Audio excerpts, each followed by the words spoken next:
Guys, rice and peas, but with canned peas.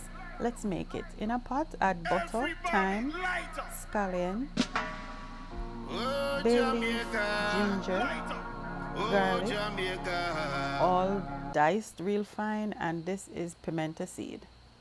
Dump everything in, let it saute with some mixed herbs, and I just put the canned beans in this plate to see what it looks like, and I'm gonna use the juice and everything. Add some coconut milk, you don't know. And we need some water to lighten the consistency of this liquid. Garlic salt to spruce up the thing. And we have to add with Scotch bonnet pepper. It's gonna bloom into this pot. Just cover it, and once it starts boiling like this is where I add my rice, and I'm using brown rice. Stir, stir, stir. My grandmother always say use a fork, not a spoon. Cover it, let it do its thing.